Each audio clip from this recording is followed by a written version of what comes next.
Marianne James brise enfin le silence. À 60 ans, l'auteure-compositrice-interprète est aujourd'hui apaisée et rayonnante. Un grand chemin parcouru pour l'artiste qui a bien eu du mal à accepter son poids et ses rondeurs, plus jeune. Alors qu'elle a désormais passé le cap de cet âge important pour une femme, celle qui se cachait sous le costume du bébé dans cette saison 4 de Masked Singer se sent bien dans sa peau. J'ai eu 60 ans en février, j'ai fait une grosse fête. Ça faisait 2 ans que je disais que je les avais, pour m'habituer et pour qu'on me dise que je ne les faisais pas. C'est un âge où on entend moins bien, on voit moins bien, mais où on s'assume plus, a-t-elle confié dans les colonnes de Voici. Par exemple, je parle facilement de mon surpoids parce que ça fait beaucoup de bien à ceux qui sont concernés. De toute manière, grosse ou pas, ce n'est pas facile d'être une femme. Marianne James le sait ô combien alors qu'aux États-Unis le droit à l'avortement est remis en question. Un choc pour elle. Je suis ulcérée, a-t-elle déclaré. C'est un retour en arrière religieux, et je dis ça alors que je suis croyante. Il ne faut plus jamais sur la terre que les sociétés civiles soient dirigées par des religieux.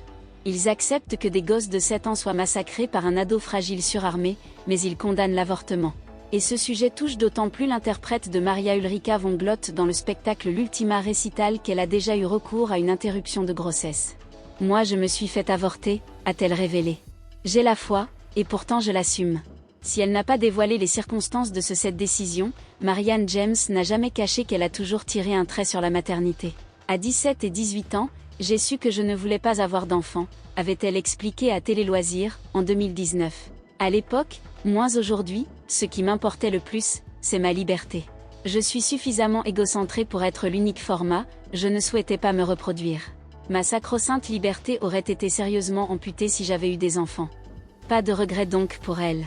Née le 18 février 1962 à Montélimar de son vrai nom Marianne Gandolfi, Marianne James se tourne très tôt vers la musique. Elle prend des cours de guitare, et pas avec n'importe qui, puisque son professeur n'est autre qu'Antoine Petrucciani, le fils du célèbre pianiste Michel Petrucciani.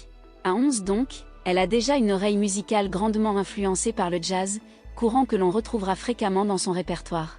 Pour la petite anecdote, le pseudonyme James est un hommage à son parrain. Après des études en musicologie à la Sorbonne et une licence, Marianne ne tarde pas à se faire remarquer et en 1980, le Conservatoire national de Paris lui décerne le premier prix de chant. Malheureusement, les diplômes et les récompenses ne l'aident pas à percer dans le milieu et à la fin des années 80, elle est contrainte de faire la manche dans le métro, avec sa comparse Hélène Alvy. Cette expérience aboutit à un duo comico-lyrique qui va lui donner l'idée de créer le personnage Maria Ulrika von Glott, cantatrice loufoque et physiquement imposante, dans le spectacle qu'elle écrit, L'Ultima Recital. Le succès est incroyable et après les fous rires et les ovations du public, elle reçoit le Molière du meilleur spectacle musical en 1999.